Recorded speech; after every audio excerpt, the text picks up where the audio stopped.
Entonces, aclarado esto, el sistema endocrino es aquel sistema que va a utilizar hormonas para controlar y coordinar todo el funcionamiento y el metabolismo, la homeostasis, es decir, el equilibrio interno, el nivel de energía, la reproducción, el crecimiento, la respuesta a lesiones, el estrés, ¿no? Lactancia, estado emocional, es decir, todas las funciones que nosotros tenemos en forma involuntaria y que internamente en nuestros organismos se está llevando a cabo todas estas funciones. El sistema endocrino entonces está formado por hormonas y las hormonas son verdaderos mensajeros, mensajeros que van a llevar, como su nombre lo dice, un mensaje, una orden hacia las células para que éstas la cumplan, ¿ya? Y hay que diferenciar al sistema endocrino de las glándulas exocrinas, ¿no? Que ustedes ya conocen también por histología, por biología, por diferentes cursos. Las glándulas exocrinas van a ver, pues glándulas exocrinas propiamente dichas que van a verter el contenido hacia el exterior del cuerpo, hacia la parte externa del cuerpo, como las glándulas salivales, las glándulas sudoríparas, mamarias y sebáceas.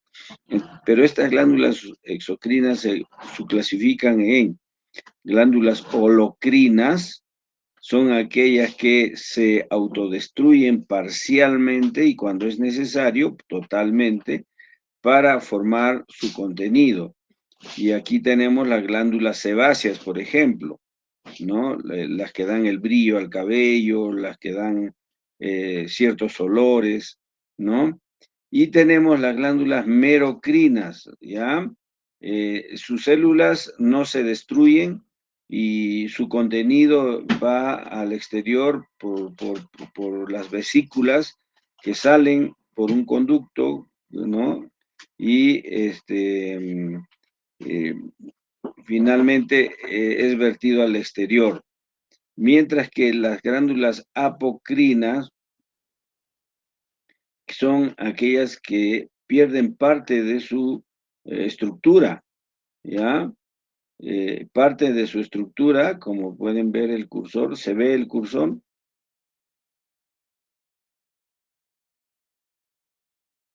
Ah, sí ¿O se no? ve. Ya, entonces, parte de su estructura, ¿no? Sin que se destruya la célula, pierden parte de su estructura con todas las vesículas que se contienen dentro, como por ejemplo las glándulas mamarias, las mismas glándulas sudoríparas, glándulas púbicas, ¿no? De los pezones, se autodestruyen parcialmente para verter todo lo que está en ese extremo de la célula conteniendo en las vesículas. Ahora, dentro de las sustancias que emiten estas glándulas exocrinas están las feromonas. Las feromonas son parecidas a las hormonas, pero que dan un olor característico a cada persona, tanto varón con un olor de varón, de hombre, y a las mujeres con un olor femenino característico. Por ejemplo, las glándulas que van a las glándulas sebáceas, al cabello, etcétera, eh, tienen feromonas y estas feromonas le dan un olor característico, ¿ya? Eh, y, eh, y finalmente, este olor característico pues es debido a las feromonas. Se dice que cuando las feromonas de una persona encajan, son recíprocas con las feromonas de otras personas, hay una gran atracción, una gran simpatía en esas personas. Pero cuando las feromonas no encajan, no hay sitios de unión o de intersección, no, estas personas no tienen simpatía y al contrario, si hay feromonas opuestas, hay rechazo, sentimientos negativos. Recuerden que las feromonas finalmente emiten olores, se supone olores agradables, ¿no?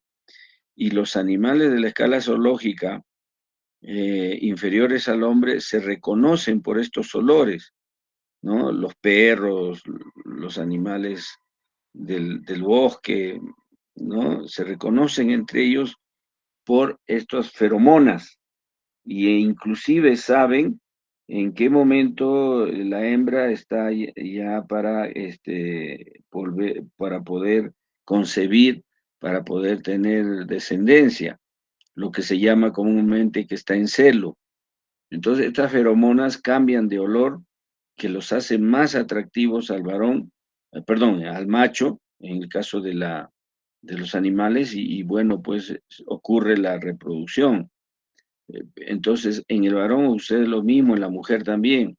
Claro que las feromonas ahora en nosotros es relativamente, no conduce a ese extremo, pero sí conduce la atracción, la conducta sexual, ¿no? Y los perfumes y colonias y todo eso han sido basados desde hace muchos años, hechos justamente para aumentar esos olores agradables de las feromonas, pero ya pues con olores exagerados de otro tipo, químicos, ¿no? Que huele mucho más agradable, sabor a pino, sabor a, qué sé yo, a tutti frutti, a frambuesa, sabor a naturaleza, no sé, fresh. Hay tantos a eucalipto, ¿no? Hay tantos tipos, ¿no? Mezclas de perfumes y que han sido inventados, fabricados justamente para exagerar o ocultar malos olores también, ¿no? Y esto gracias a las feromonas. Muy bien, por eso se menciona las glándulas exocrinas. En el sistema endocrino, más bien, las glándulas van a emitir su contenido hacia el interior del cuerpo, generalmente al torrente sanguíneo, ¿ya? Estas sustancias químicas denominadas hormonas son producidas característicamente en cada glándula y son específicos para cada función, ¿ya? Son muy específicos. Entonces,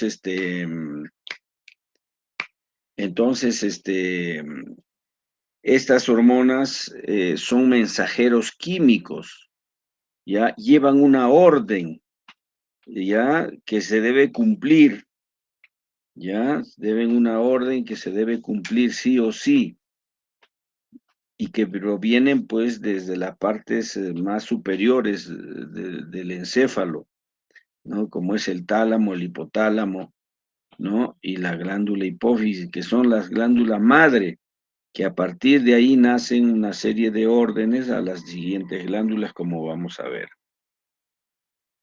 También hay que hablar que las células endocrinas, así como se dividen las exocrinas en holocrinas, etcétera, aquí tenemos una división, una clasificación. Por ejemplo, las glándulas autocrinas, ¿ya? Por ejemplo, estas glándulas endocrinas autocrinas van a emitir una hormona ya al exterior, pero que actúa solamente con los receptores de la misma glándula, de las mismas células, ¿no? Para emitir una serie de órdenes mientras las células continúan su desarrollo. Por ejemplo, las células que elaboran interleuquina 2 ya se unen a los receptores de interleuquina 2 de la misma célula, las células T, ¿ya? Y que esto hace de que prolifere, ¿ya? Pero las emite en un tiempo y cuando la recepciona en otro tiempo. Y de entre esos dos tiempos ha pasado pues una serie de procesos la célula que le dan tiempo para madurar y poder reproducirse. Después tenemos las células paracrinas, es decir, una célula emite una hormona y esa hormona va a tener acción en una célula vecina. Por eso se llama significa paralelo, ¿ya? Y un ejemplo, por decir, las células Leydig, ¿ya? Que son producidas por la glándula testosterona, van a actuar sobre las gónadas que están a su costadito y las células de Sertoli, que son que alimentan a las gónadas. Entonces, hay una comunicación endocrina de tipo paracrina, ¿no? Que está en las células paralelas. Y bueno, la secreción endocrina clásica, que es que una glándula o una célula emite su contenido hormonal y va a distancia, a muchos metros de alrededor del cuerpo, circula varias veces hasta que logra encontrar a su célula blanco. Y aquí lo suelta, digamos, a la hormona endocrina y finalmente actúa sobre la célula blanco. ¿Ya? Hay que recordar a qué se denomina células trópicas y células blanco o células dianas. Células trópicos son aquellas células que están ubicadas en otras glándulas, ¿ya? Para que fabriquen otro tipo de hormonas. ¿A qué me refiero? Por decir, la hipófisis tiene células tróficas o trópicas, porque reciben órdenes de hormonas que vienen del hipotálamo, porque son hormonas, pero a su vez emiten nuevas hormonas, ¿ya? Para otras glándulas o para otros órganos blancos. Por ejemplo, emite órdenes para los ovarios, ¿no? Con las gonadotrofinas. Entonces, los ovarios van a obedecer esas órdenes, pero también van a elaborar nuevas hormonas. Entonces, hay que tener en cuenta eso. Mientras que hay otras células endocrinas que van a elaborar igualmente la hormona y van a ir a distancia, ¿ya? Y van a producir su efecto un poco tiempo después. Recuerden que todo el sistema endocrino es un sistema de control lento, ¿ya? Mientras que el sistema nervioso es un sistema de control muy rápido, como hemos visto, ¿ya? Muy bien. Y las células blanco, órganos blanco, son aquellas células a las que finalmente está destinado la hormona o las hormonas. No van a producir nuevas hormonas, van a producir un efecto de crecimiento más rápido, de reproducción, lo que sea, pero no van a producir otras hormonas, ¿ya? Por eso son células que van a denominarse células blanco o células diana. ¿Qué funciones controla el sistema endocrino? Como hemos dicho, función de crecimiento y desarrollo, de reproducción, metabolismo interno, metabolismo intermedio, hemostasis del medio interno, respuestas al estrés, sobre todo el estrés prolongado, ya manteniendo un equilibrio en todos estos órganos. ¿Ya? Entonces, el sistema endocrino va a controlar todos los órganos, ¿ya? Químicamente, pero los controla físicamente. Para eso tiene receptores, ¿ya? Y este control es más lento que el control del sistema nervioso. Recuerden, el nervioso es mucho más rápido, ¿ya? Es casi muy veloz. ¿Qué elementos tiene el sistema endocrino? Un elemento que se llama célula endocrina, otro, hormona, proteína transportadora, receptor, células diana y mensajeros celulares. Estos elementos son necesarios, pues, para que se reduzca una acción endocrina. Por ejemplo, está la célula endocrina, la cual produce la sustancia que estamos mencionando, la misma hormona que es producida por la célula endocrina y que esta hormona va a actuar sobre células blanco o sobre otras glándulas. Una proteína transportadora, cada sustancia tiene más o menos una que otra proteína transportadora, la albúmina transportadora, la transtirretina, la albúmina transportadora de tiroides, la globulina transportadora de tal y cual. Cada hormona tiene su transportador en la sangre, porque la sangre es acuosa, y sobre todo, ¿quiénes tendrán transportador?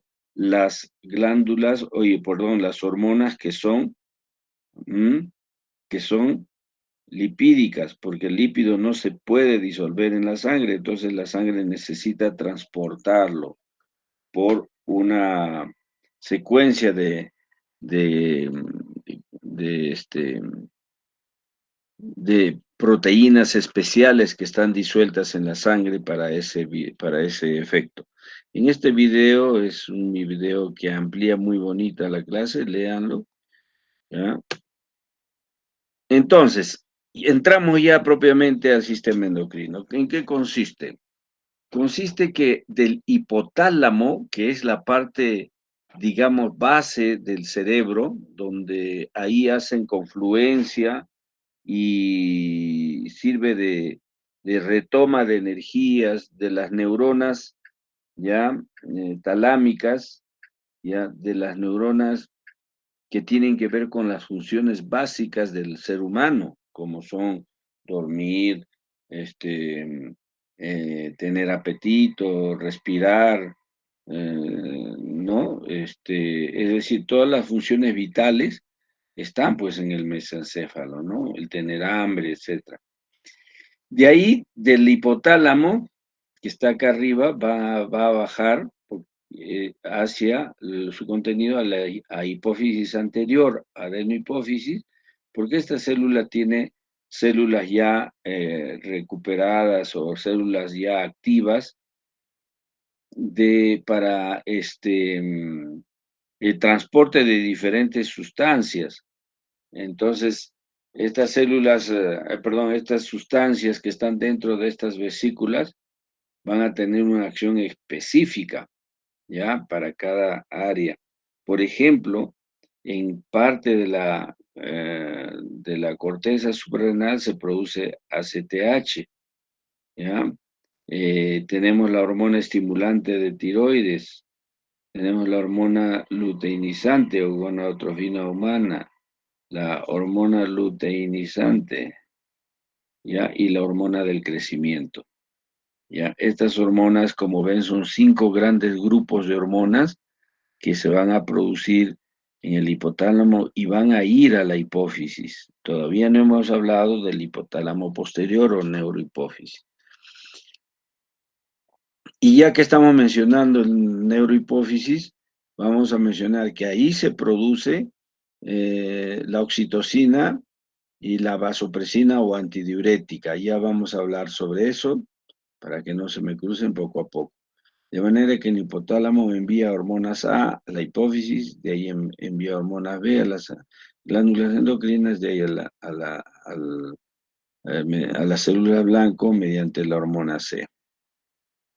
Hay que decir también que existen otros tejidos que sin ser glándulas pueden producir efectos, ¿no? Efectos hormonales, pero eso va a depender del desarrollo del niño.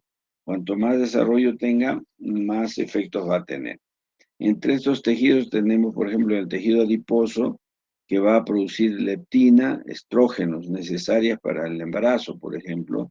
En el corazón va a haber peptídico, natriurético auricular y de cerebral.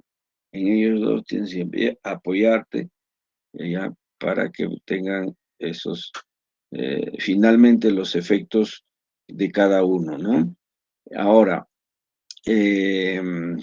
la médula ósea, por ejemplo, produce trombopoyetina, ¿ya? La trombopoyetina es esencial para producir plaquetas.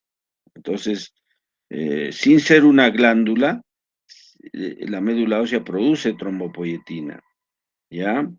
El corazón produce péptido natriurético auricular y péptido natriurético cerebral, que son necesarios para regular el flujo en ambos lados, tanto a nivel cerebral como a nivel auricular.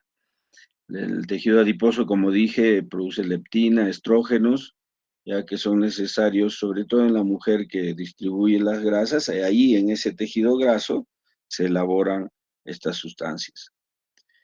Pero si hablamos de hipófisis, tenemos que hablar de dos estructuras. Una estructura que aquí ven de color rojo, que es la cavidad oral embrionaria, el estomodeo, que se invagina, envía una bolsa, ¿ya? Una bolsa hacia arriba, hacia el techo del cerebro, y por eso se llama bolsa de Raque, ¿ya?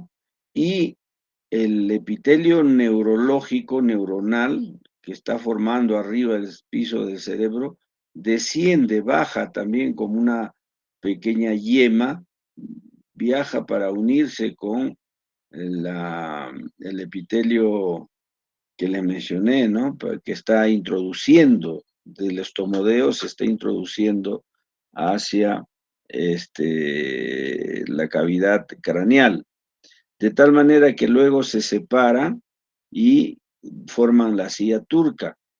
Entonces, la hipófisis tiene dos orígenes, un origen epitelial, ¿no? Del estomodeo, de la neuroectodermo y, perdón, del endodermo y del mesodermo,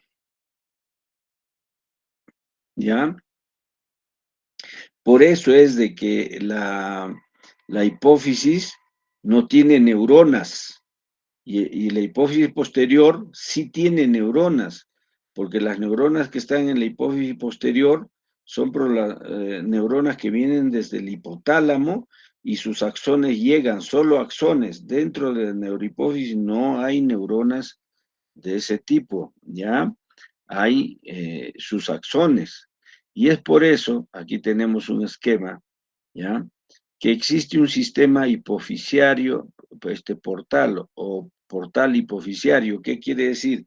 Un sistema red venoso muy rico, ya de arterias y venas, que viene desde esta parte media que se llama eminencia media, ya del hipotálamo, perdón, de la hipófisis, y viene esa eminencia media, suelta su contenido y las arterias van hacia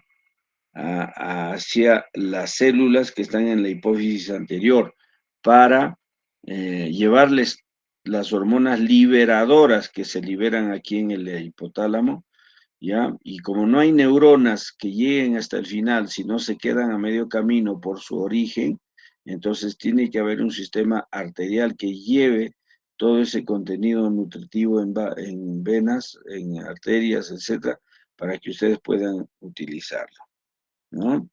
En este esquema, por ejemplo, que tenemos la oxitocina en el núcleo paraventricular y la hormona antidiurética en el núcleo supraóptico, ¿no? Como ven, sus axones son muy largos, los axones anteriores son cortos y por lo tanto, cuando eh, digamos, hay que secretar una hormona, ya en el caso de la neurohipófisis, en el núcleo supraóptico, por ejemplo, se va a producir la hormona antidiurética y en el núcleo paraventricular la oxitocina. En ambos los axones son muy largos, ¿ya? Desde esos núcleos y solo los axones descienden por la neurohipófisis y es ahí donde se va a producir las hormonas. Pero, perdón, no se producen, se liberan, se pueden almacenar en los pies terminales, pero se liberan a ese nivel. Y la sangre lo capta y lo lleva al organismo para que haga efecto en las células tróficas destinatarias.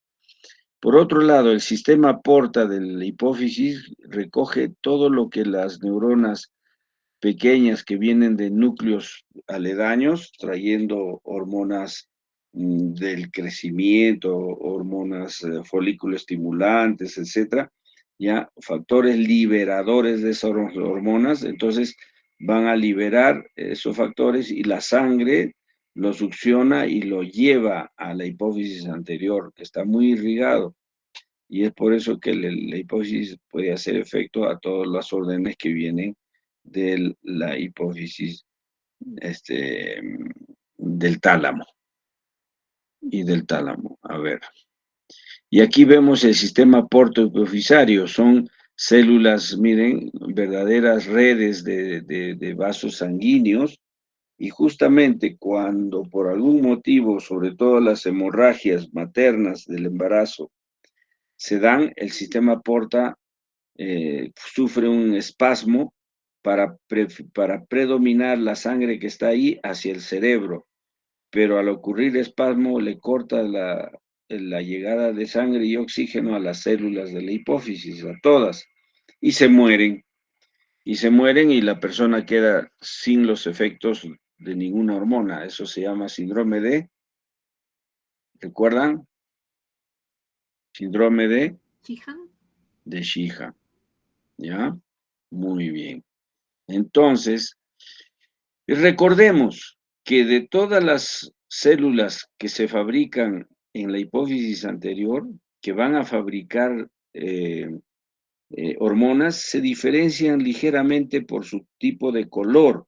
Algunas son muy basófilas, azuladas, otras un poco eosinófilas, muy eosinófilas, enrojecidas, otros son de color intermedio, otros son más blancos, más oscuros, lo cual pues se diferencian de cada uno de ellos que producen las hormonas.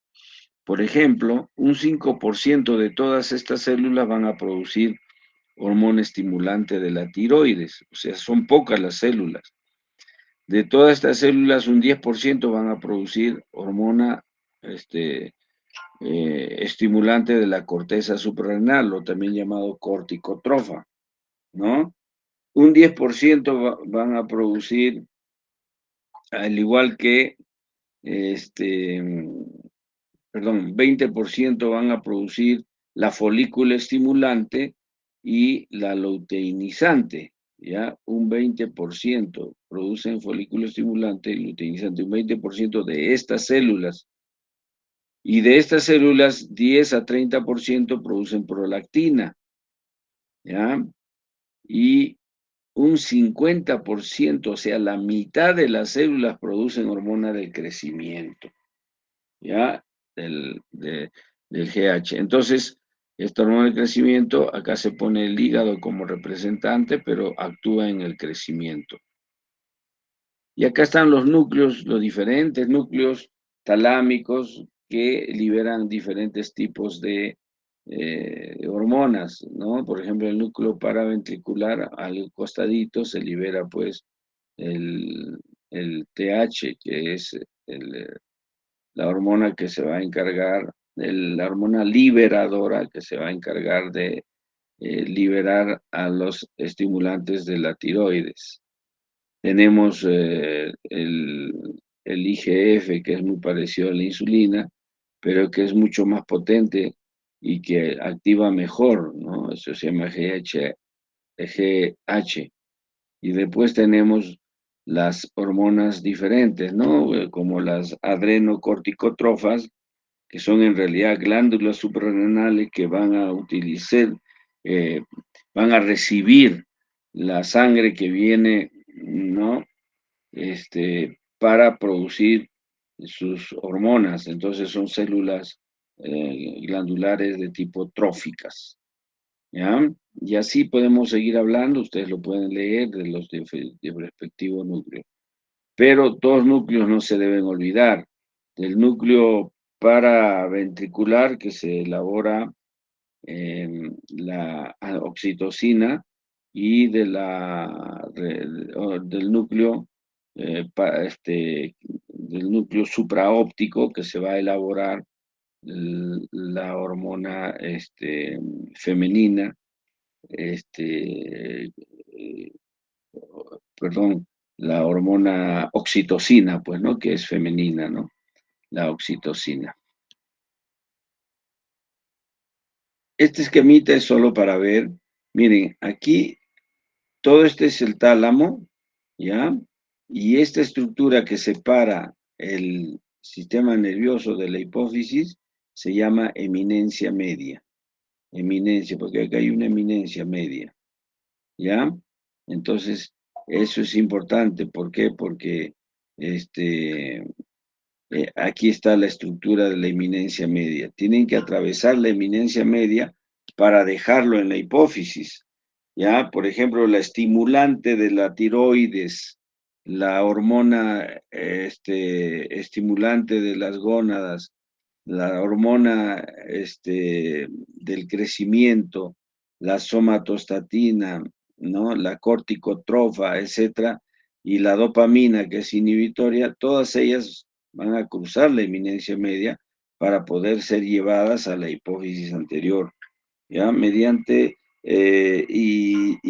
bueno, la hipófisis los recibe con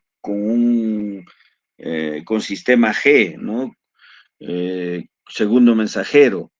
¿Y cuáles son esas células y cuáles son esas sustancias? Son la fosfolipasa C.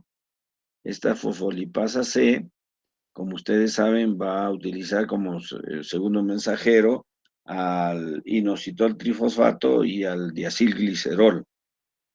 ¿Ya? Miren cuánto tienen que leer, ¿ah?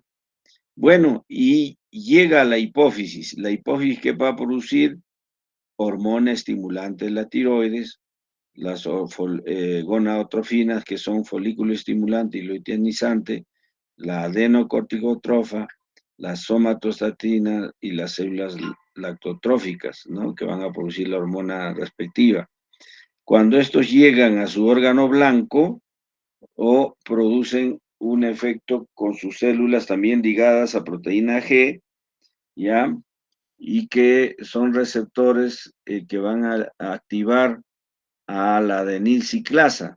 Y si activa la adenilciclasa, va a activar al AMP cíclico como segundo mensajero. ¿Cómo se clasifican las hormonas? Se clasifican según su estructura, que ya lo hemos visto, proteínas, olipéptidos, péptidos. Ya nosotros sabemos eso de la secundaria, desde biología, cómo se dividen las hormonas, ¿no? Y si no lo han podido estudiar hasta ahora o repasar, es tiempo que lo repasen, ¿ya? Los derivados de aminoácidos, los esteroides y derivados del mismo, ya las hormonas tiroideas, los derivados del ácido hialurónico. Recuerden que las hormonas los esteroides y los derivados de estos esteroides son hormonas lipofílicas o liposolubles. ¿Qué opinan? Liposolubles sería. Liposolubles. No, la grasa con el aceite no se pueden unir. Son hidrofóbicas, ¿ya? Por lo tanto, en el agua no se pueden unir la grasa con el aceite, ¿ya? Las liposolubles son las aceitosas, pues, ¿no? Mientras que las hidrosolubles son proteicas, ¿ya? Son proteicas, como la hormona tiroidea, los, los péptidos y proteínas del glucagón, la insulina, la hormona de crecimiento, hormona liberadora de tiroides, etcétera, etcétera. Entonces, como ya mencionábamos, las hormonas polipeptídicas o proteicas son solubles en agua, se desnaturalizan con los ácidos del estómago, son de elevado peso molecular y no se administran por vía oral porque se desnaturalizan en el agua. A ver, pensemos lógicamente, las hormonas polipeptídicas o proteicas si son proteínas, se disuelven rápido en el agua. Entonces no necesitan un transportador muy grande, tal vez transportadores pequeños, ¿ya? Mientras que las hormonas que son grasosas no se pueden diluir en el agua, ¿ya? Entonces, van a viajar hasta su órgano mediados, llevados por proteínas que generalmente son fosfatos, porque no se pueden unir al agua y para que viajen necesitan de un transportador. Y ahí tenemos las hormonas, ¿no? Que estamos conversando en este cuadro y sus características. Las hormonas esteroideas, ¿cuáles son? Son aquellas hormonas que derivan del colesterol. Entre ellos tenemos los progestágenos, los glucocorticoides, los mineralocorticoides, los andrógenos y los estrógenos, ¿ya? Entonces, veamos aquí en este cuadro de ejemplo. La hipófisis va a liberar una hormona liberadora de la gonadotrofinas. Llega al óvulo, perdón, al óvulo de la hipófisis y ahí van a ordenarle a las células que elaboren LH y FSH. Y de ahí van a ordenar que salgan la LH y FH a actuar sobre el órgano blanco. En este caso, el órgano blanco son los óvulos y los ovarios. ¿Ya? Se producen en los ovarios estas hormonas esteroideas, en los estrógenos y progestágenos, se producen en los testículos como testosterona, en la glándula suprarrenal como aldosterona, cortisol y dehidroepiandrosterona. La placenta, ¿no? También va a producir en progesterona, estradiol y estriol. Entonces, estas hormonas, por ejemplo, gonadotróficas, ya van a viajar hacia los órganos blancos, en este caso, en los testículos en la mujer y perdón, en los testículos, perdón, en el hombre y los ovarios en la mujer. ¿Ya? Muy bien. Las hormonas más pequeñas, hormonas derivadas de la tirosina, como las glándulas y las hormonas tiroideas, por ejemplo, las hormonas derivadas de ácidos eicosanoicos, como el ácido araquidónico, ¿no? Que también las prostaglandinas, las prostaciclinas, los tromboxanos, que son elementos hormonales que van a defender al organismo, pero a distancia, ¿no? Soltando anticuerpos, etcétera. ¿Cómo se sintetizan? Las hormonas peptídicas se sintetizan. El ADN manda un AR mensajero y el ARN mensajero le ordena al ribosoma que elabore un ARN mensajero y que esté almacenado como preprohormona. Pero si el ARN mensajero ya se le puede modificar su estructura, aumentar o disminuir, se produce una prohormona. La prohormona igual ya va a modificar diciendo de que no es posible por ahora trabajar con estos productos químicos. Entonces, lo que se hace es que sigue una secuencia, una secuencia. El AR mensajero le va a decir a los ribosomas, fabrica una preprohormona, ¿ya? Y el retículo endoplasmático va a coger esta preprohormona y la va a convertir en prohormona.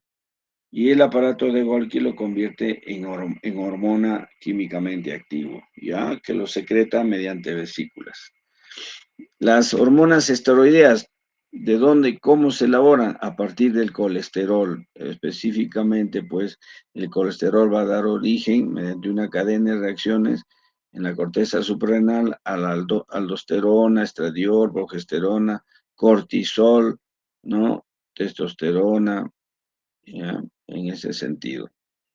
Las hormonas amínicas, que son más pequeñas, son las catecolaminas, como la adrenalina, noradrenalina, dopamina, y las tiroideas T3 y T4 son las que actúan directamente en la célula. ¿Alguna pregunta hasta aquí?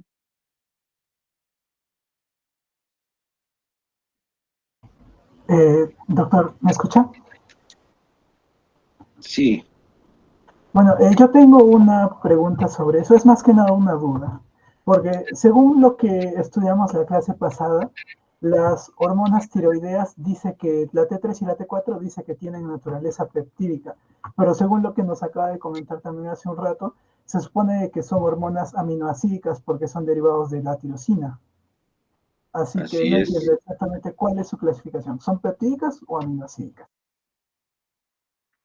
Los, los péptidos están formados por aminoácidos. El conjunto de aminoácidos forman proteínas y el conjunto de proteínas forman polipéptidos. ¿no es cierto? Entonces, la tirosina no llega a formar polipéptidos, es un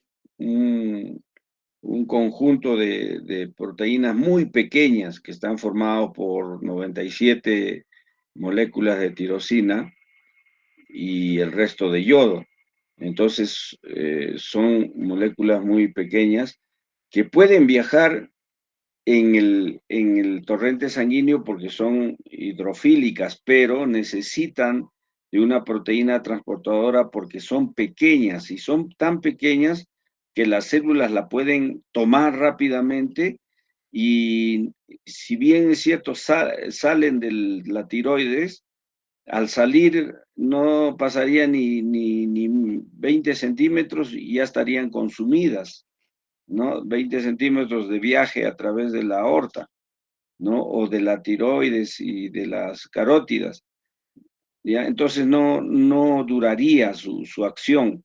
Por eso tiene que haber proteínas transportadoras para que pueda llegar hasta el último sitio de las arterias, aún siendo hidrofílicas y que se pueden disolver en el agua, mientras que los polipéptidos o oligopéptidos, que son proteínas ya más grandes, un conjunto de aminoácidos, miles de aminoácidos, estas son grandes y sí pueden diluirse con cierta facilidad en el agua, en el plasma, y viajar, ¿no?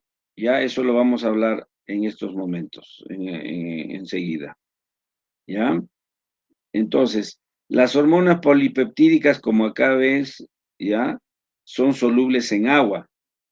Y por supuesto, si hay necesidad de administrarle a la persona, se va a deshacer en el agua porque, perdón, sobre todo los ácidos del estómago lo van a destruir porque está disuelto en el agua, son solubles, ya, porque son de elevado peso molecular, porque son proteínas polipeptídicas grandes, ¿no? Y ahí tenemos pues la hormona tiroides, oxitocina, insulina, glucagón, ACTH, etcétera, etcétera, ¿no?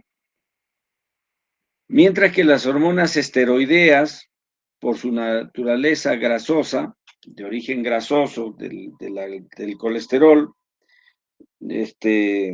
no van a viajar por la sangre, sino se pegan en las arterias, en las venas, y no llegarían a su destino.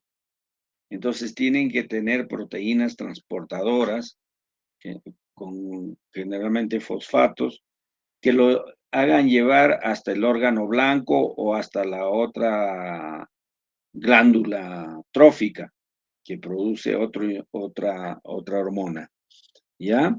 Entonces, como ya sabemos, en el hipotálamo se producen los factores liberadores y en la hipófisis se producen y se liberan estas dos gonadotrofina, la LH y FSH, ya que son de derivados, pues, ya proteicos, pero ya en el ovario o en el testículo se van a producir, pues, testosterona, estrógeno, progesterona, aldosterona en la corteza suprarrenal, cortisol, que son de origen esteroideo, lipídico, ¿ya? Lipídico. Estas hormonas que se elaboran en la corteza suprarrenal son de naturaleza lipídica. Ya vamos a ver cómo actúan, ¿ya? Hormonas derivadas de la tirosina que son más pequeñas, como la epinefrina, norepinefrina, derivados de los ácidos grasos e eicosanoides, como las prostaglandinas, prostaciclinas, leucotrienos y tromboxanos, que algunas se consideran hormonas, algunas se consideran como mensajeros químicos muy parecidos a las hormonas, ¿no? Acá un resumen de cómo se sintetizan las hormonas peptídicas, donde del núcleo sale una orden a través del ARN mensajero para que los ribosomas elaboren una preprohormona, de ahí pasa al retículo endoplasmático, donde se convierte en una prohormona, pierde una parte de su cadena. En el aparato de Golgi se convierte finalmente en la hormona que se espera y se libera mediante vesículas secretoras. En el ejemplo de estas hormonas peptídicas están la insulina, el glucagón, la hormona liberadora de la tirotrofina, la ACTH, etcétera. ¿Ya? Y aquí estamos frente a los esteroideos que se derivan del colesterol. Ya vamos a ver cómo es que el colesterol se va a finalmente convertir en cortisol, testosterona, aldosterona, ¿no? Estradiol. Y hormonas amínicas, como decíamos, derivan pues del aminoácido, en este caso de la tirosina, por ejemplo, el aminoácido tirosina. Tenemos la adrenalina, noradrenalina, dopamina y las hormonas tiroideas T3, T4. Y ahí tenemos el esquema, como el núcleo va a ordenar al aparato a los ribosomas que produzcan preprohormona, el aparato de Golgi lo convierte en prohormona y finalmente se almacena así en las vesículas, esperando el momento oportuno para actuar. Ya ahí está escrito todo lo que estamos conversando. Ya. Los mecanismos de acción de estas hormonas. Van a actuar según su tipo de receptor, ¿ya? Cada hormona es específica, ¿ya? Una hormona folículo estimulante no va a actuar en la tiroides, por ejemplo. No, no puede, porque no tiene receptores para eso, ¿ya? Entonces va a tener receptores en el lugar exacto. Ya hay receptores de superficie de membrana, receptores en el citoplasma y en el núcleo. Entonces yo pregunto, si una hormona es liposoluble, ¿ya? ¿Necesitará receptores en la membrana o podrá entrar de frente al citoplasma? ¿Qué opinan ustedes? La membrana también tiene naturaleza liposoluble, una fosfolipídica, ¿no es cierto? Es grasa. Entonces, ¿entrará con facilidad o necesitará un receptor en la membrana este tipo de hormonas, por ejemplo, las hormonas esteroideas? ¿Qué opinan, chicos? Puede entrar sin necesidad de un receptor, doctor. Claro, no necesitan receptor porque si la membrana es lipídica, fosfolipídica, tiene doble cadena, ¿no? Una bicapa fosfolipídica. Entonces, esto que los esteroideos ya no van a necesitar en la superficie, sino en el citoplasma, ¿ya? Porque en la membrana van a pasar facilito, porque es grasa con grasa, no necesitan receptores. Pero el citoplasma vuelve a ser agua, vuelve a ser líquido. El 75% de las células del citoplasma de las células es agua. Entonces, aquí van a necesitar receptores del citoplasma, como en este caso. ¿Ven? Las hormonas esteroideas necesitan receptores del citoplasma, pero no en la superficie de la membrana. Y en el núcleo, como hemos visto la clase pasada, las hormonas tiroideas actúan en el núcleo. ¿Ven? Ahí tienen receptores. Y según lo que hemos estado conversando, ya les adelanté algo, cuando una hormona ingresa directo su acción hacia el núcleo, ¿ya? Y da una respuesta, se llama hormona genómica, porque va a los genes. Y también puede actuar no genómicamente, ¿ya? Puede actuar, es cierto, ¿ya? Aunque no es muy eficiente, tiene algunos inconvenientes, pero puede funcionar. Mientras que hay hormonas que entran al citoplasma, ¿ya? Entonces, las que entran al núcleo directamente se llaman receptores genómicos, como hemos hablado en la última clase. Y las que no, como hablamos ayer, creo, ¿no? O anteayer.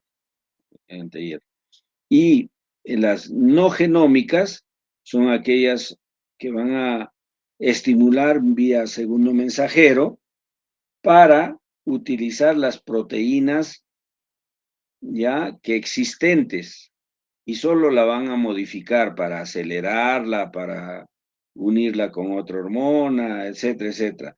mientras que las genómicas van a crear nuevas proteínas, ¿ya? Nuevas proteínas, ¿ya? En este sentido, hay hormonas que pueden ser genómicas y no genómicas, y hay hormonas que solo son genómicas. Las células blanco de las hormonas son finalmente, pues, a las células donde van a ejercer su efecto, ¿ya? Entonces, las hormonas hidrosolubles ya van a tener receptores vía segundo mensajeros en la membrana celular. ¿Por qué? Porque son hidrosolubles, no son liposolubles. Ya no pueden entrar la membrana lipídica de las células. Por eso necesitan receptores en las células, en la membrana.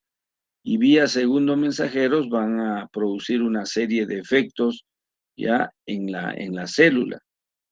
Mientras que las liposolubles generalmente no van a tener receptores en la membrana porque son lipídicas, ¿ya? Y van a tener una acción directa de frente, se van al núcleo, y también como la T3, que es una hormona muy pequeña, se va directo con un receptor que le espera en el citoplasma, se va directo al núcleo, ¿ya? Para ejercer su efecto genómico.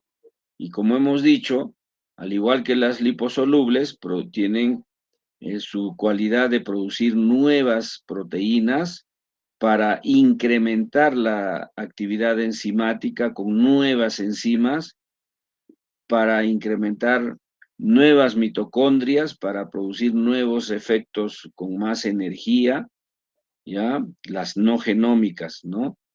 Entonces, mientras que las genómicas, perdón, las genómicas son las que van a hacer este efecto, ¿no? Dije no genómicas, disculpen, son genómicas que van a tener este efecto de crear nuevas enzimas, nuevas mitocondrias para el crecimiento celular, la reparación celular, la división celular, la mitosis, para crecer, para producir leche, para producir hormonas, para producir otras sustancias, de acuerdo a para qué están diseñadas cada célula, ¿no?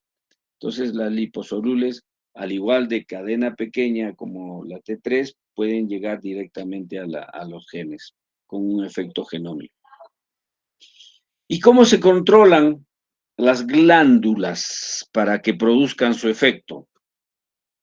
Hay tres tipos de control. Empezaremos con un control de tipo hormonal, es decir, necesitan de una hormona previa para que empiecen a producir su propia hormona.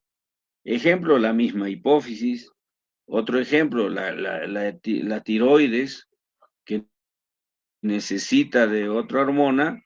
Si no hay esa hormona estimulante, no va a producir ninguna sustancia.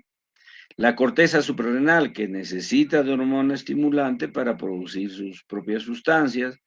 Las gónadas, etcétera, para producir estrógenos y testosteronas, si no, no lo producen. Entonces, dependen de hormonas producidas de otros lugares que le traen órdenes para que liberen y produzcan sustancias y la liberen. Mientras que hay otro estímulo que es de tipo humoral, que ayer conversábamos. Si baja la concentración de calcio en la sangre, eso no es hormona, baja la concentración de calcio. ¿A quién estimula eso? Jóvenes, lo hemos hecho en la clase de ayer. El descenso de calcio La en la sangre calmodulina. Ah, para el descenso de calcio, la paratormona. a la paratiroides. ¿Para qué? Para que produzca paratormona. Entonces, esto es una regulación humoral, humoral. Y el otro es de tipo nervioso, que ya hablamos en el sistema autónomo, donde el nervio, por ejemplo, va a estimular a la médula suprarrenal, que al final de cuentas es una glándula, pero de tipo nerviosa, que va a producir adrenalina y noradrenalina según el estímulo nervioso. Por eso decimos que el estímulo nervioso es mucho más rápido. mientras que el estímulo y la acción de las hormonas es más lenta a través del tiempo. El mecanismo feedback, ya ustedes también lo hemos conversado, ya, por ejemplo, la hipófisis va a producir, el hipotálamo va a producir liberadores de gonadotrofinas y la hipófisis en respuesta a esta liberadora va a producir gonadotrofinas, TSH y LH. Y esta a su vez va a tener otro efecto de producir testosterona en el varón o estrógenos en la mujer. Esos estrógenos o esa testosterona producida en el varón va a tener un efecto a la hipófisis, le va a decir, oye hipófisis, ya no elabores mucha gonadotrofinas porque tengo mucha FSH ni LH porque hay suficiente testosterona. Entonces le frena para que no produzca. Pero también la misma testosterona le va a frenar al hipotálamo, le va a decir hipotálamo, no produzca muchos factores liberadoras de FSH ni de LH, porque hay suficiente testosterona, suficientes espermatozoides, qué sé yo. Este es un feedback, la testosterona es una hormona, ¿ya? Entonces, que va a estar produciendo un feedback negativo a la producción de otras hormonas. Por eso se llama de un feedback largo cuando llega hasta la parte final de la hipótesis y un feedback corto cuando es más cerca a la hipófisis. Igualmente con el estrógeno, ¿no? La FSH va a estimular a los folículos y el folículo estimulado en su interior va a ir produciendo estrógenos. Y estos estrógenos van a tener un efecto de feedback negativo, ¿ya? Hacia la hipófisis para que ya no produzca más FSH ni tampoco LH. ¿Cuándo se habla de feedback positivo? Ayer lo hemos hablado, ¿no? A ver alguien que vea cuándo se habla de feedback positivo.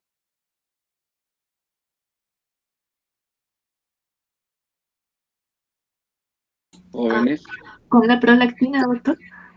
la prolactina, por ejemplo, ¿no? ¿Ya? ¿Cómo así?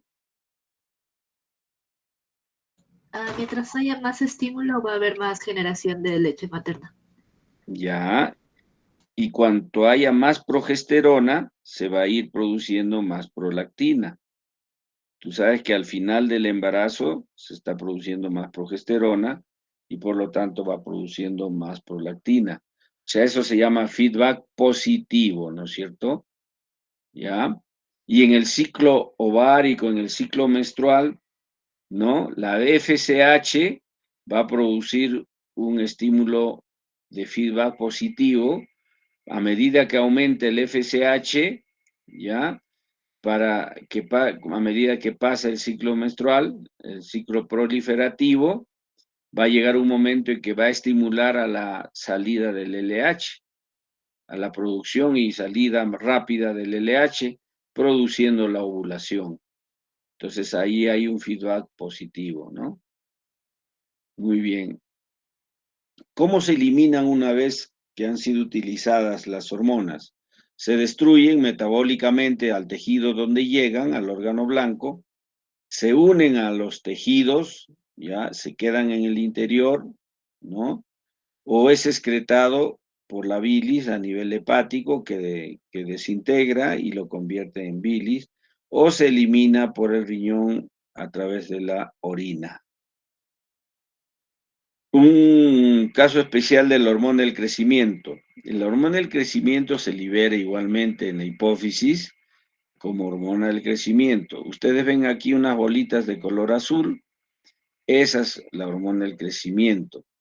La hormona del crecimiento tiene dos maneras de actuar. Se va directamente a los tejidos, aquí el hueso está representando a los tejidos porque el hueso es el que crece, ¿no? Por eso se le da como ejemplo. Y actúa sobre puede ser huesos, células, hígado, riñones, porque todos los órganos crecen, ¿ya? Entonces, tiene su efecto de crecimiento. Pero una parte más pequeña se va al hígado, donde hay unos receptores para esta hormona del crecimiento, ¿ya? Y se convierte en el hígado en IFs o GIFs, como quieran, como lo encuentren en algunos libros. IFs, que son proteínas muy parecidas a la hormona insulínica, ¿ya? Y lo convierte en IFs, como ustedes ven acá, esto de rosadito o rojo es IFs, y estos IFs necesitan proteínas especiales, proteínas que lo transporten, ¿ya? Y se convierte, pues, de esa manera, transportada, ¿no? Va a llegar estos IFs que son mucho más potentes y de acción más rápida sobre las células de crecimiento, acá representadas por el hueso, ¿ya? Entonces, las hormonas del crecimiento de azul acá, con su receptor verde, producen un efecto lento, prolongado, mientras que los IFs producen una acción más rápida, ¿ya? Y menos prolongada, obviamente, más corto. Antes, hace 15 años, ¿ya? Y 20 años, 15 años atrás, se conocían a las IFs, ¿ya? Como somatomedinas. De manera que de repente en un libro, un artículo antiguo, anterior o libro, todavía van a encontrar como somatomedinas, pero eso se refiere a las IFs, que son las hormonas del crecimiento activadas, más activas, más potentes que la hormona de crecimiento directo.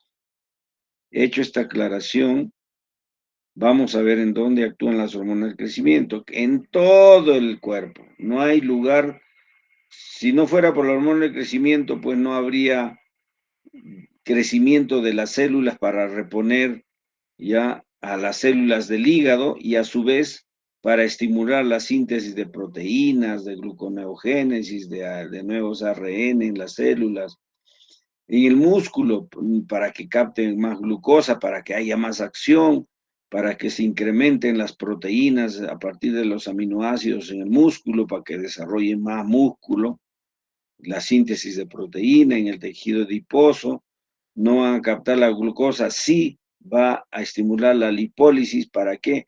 Para que las células lo utilicen para el crecimiento, en el riñón, en el intestino, el tejido adiposo, ¿no? En el timo, en el embrión, en el corazón, es decir, en todos los órganos, en las uñas, en el cabello, ¿no? En las células de las uñas, del cabello, de la piel. Gracias a eso hay crecimiento de todas esas células. Ya hemos hablado del feedback negativo, del feedback positivo, en este caso igualmente los IFs producidos por el hígado van a servir de feedback corto y de feedback largo, tanto hacia la hipófisis como al hipotálamo, para frenar la producción de liberadores de hormonas de crecimiento y de hormonas del crecimiento.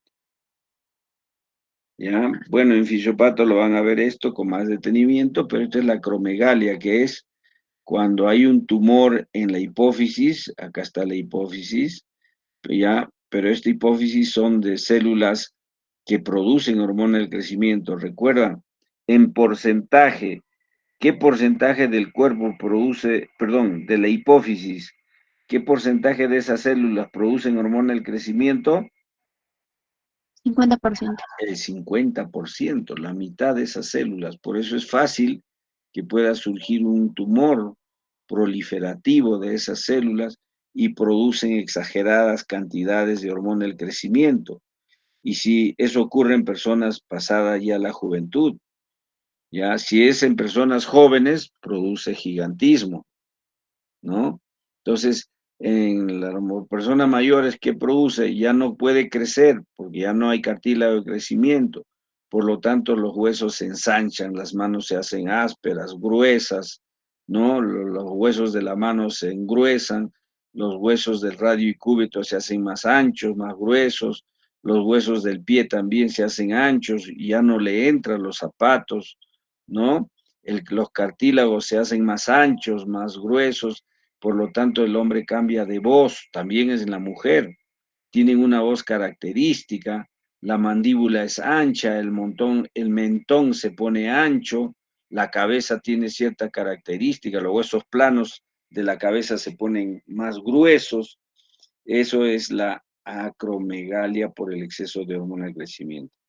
La prolactina, ya algo especial de la prolactina, que también tiene una retroalimentación, ya.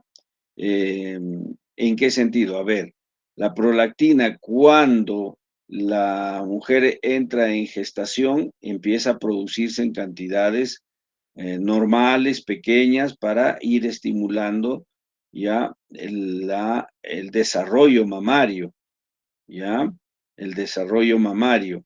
Entonces, junto con la hormona del crecimiento y la hormona estimulante de la tiroides van a ir aumentando durante embarazo, ya durante el embarazo. Ya, entonces, el desarrollo de la mama durante el embarazo, ya, perdón, antes del embarazo, de la puber, de la niña, es gracias a la liberación de prolactina, a, la, a los estrógenos, a la progesterona, pero también a la hormona del crecimiento, porque si no hubiera hormona del crecimiento, no habría crecimiento de las células mamarias.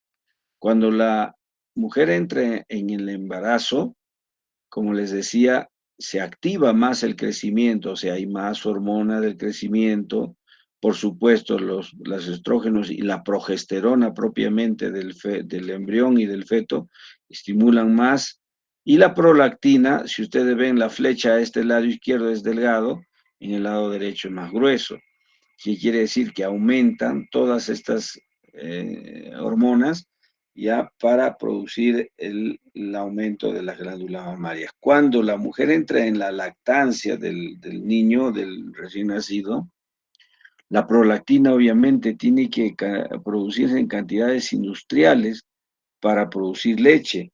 También la oxitocina para que se eyecte la leche, porque la oxitocina contrae la musculatura de los conductos galactóforos y es lo que eyecta. No produce leche, sino eyecta la leche. Se necesitan de estrógenos, de progesterona en menor cantidad. ¿Qué opinan? ¿Se necesitará de hormona tiroidea para que aumente su trabajo, su metabolismo, estas células para producir leche? ¿Qué opinan?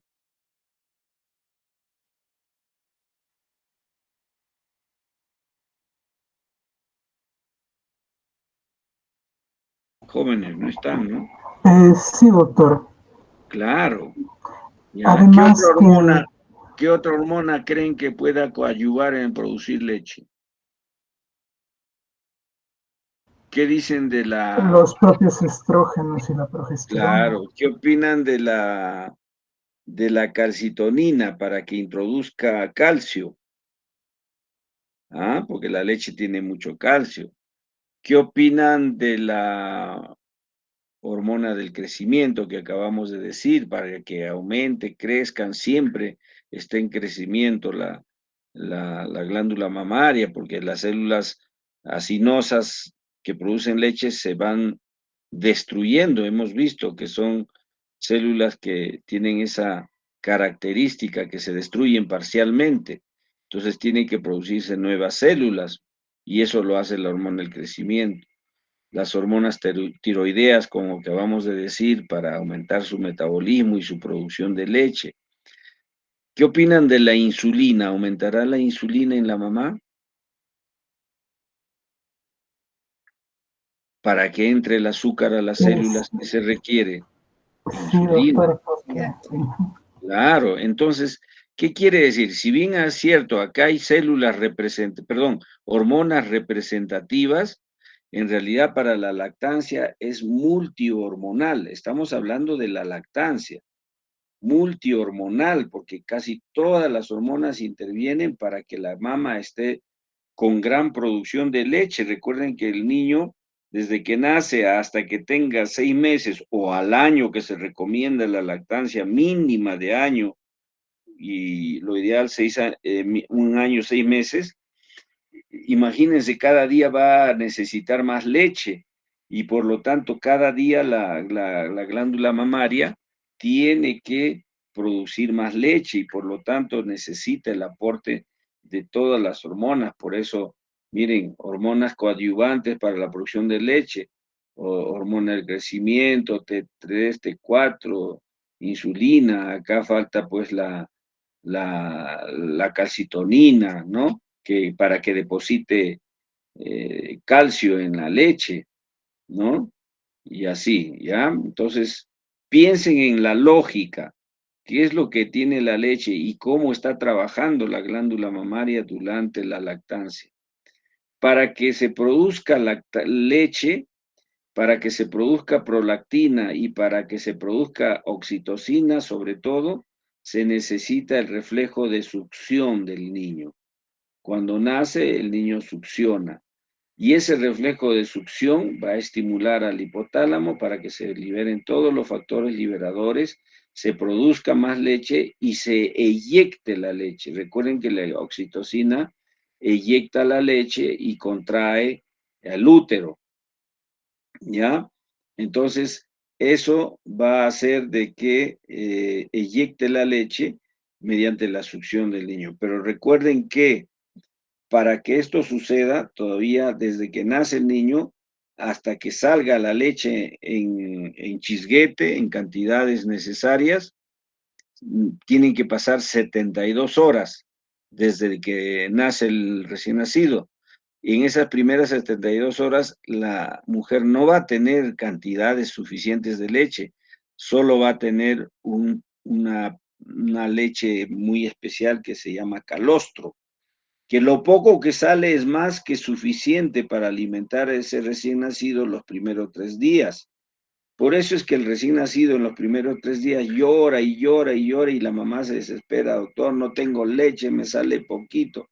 Hay que explicarle que ese poquito es suficiente, que es calostro, pero que tiene que succionar el niño para que al tercer día o cuarto día ya empiece a salir la leche en cantidades industriales, ¿no? Es una forma de decir, o sea, en las cantidades que el niño lo requiere, lo necesita, ¿ya? Muchas mamás no quieren esperar esos 3 días y empiezan a darle leche artificial. Es un error, pues, ¿no? Porque la leche artificial, ninguna leche artificial logra suplir a la leche materna con todos sus influyentes y todos sus componentes. Enfermedades más frecuentes, bueno, diabetes, Bosch, hipertiroidismo, hipotiroidismo, lo van a revisar mejor cuando estén en fisiopato, ¿no? Enfermedad de Cushing, enfermedad de Addison, enfermedad de gigantismo, etcétera, ya que ustedes lo van a revisar mejor cuando lleven fisiopato. Muy bien, jóvenes, muchas gracias por su atención. Yo sé que también es un esfuerzo para ustedes esto, ya. eh, no, tal vez no han entrado todos los alumnos por una serie de factores, pero veo que hay 63 alumnos y eso es bueno, significa que han entrado la mayoría, pues, de los grupos de alumnos, ¿ya? Entonces, con esto estamos al día en todas las clases y a repasar. Recuerden que la semana se va a tomar hasta la semana 7. Está colgado lo que es glándula suprarrenal, ¿ya? Tienen que repasar glándulas, que no es complicado, felizmente, y es relativamente sencillo. Y por eso es que ustedes van a dar examen del consolidado hasta la semana 7. Y el examen práctico, perdón, el examen parcial, ¿ya? Que también es esta semana, perdón, la próxima semana, ¿ya? Y ya lo hemos coordinado, ¿ya? Va a ser en los horarios que ya planteamos con sus delegados, ¿ya? Para tomarles el el examen con sus respectivos profesores de práctica, el parcial, con el método de rúbrica. Sus profesores le van a repartir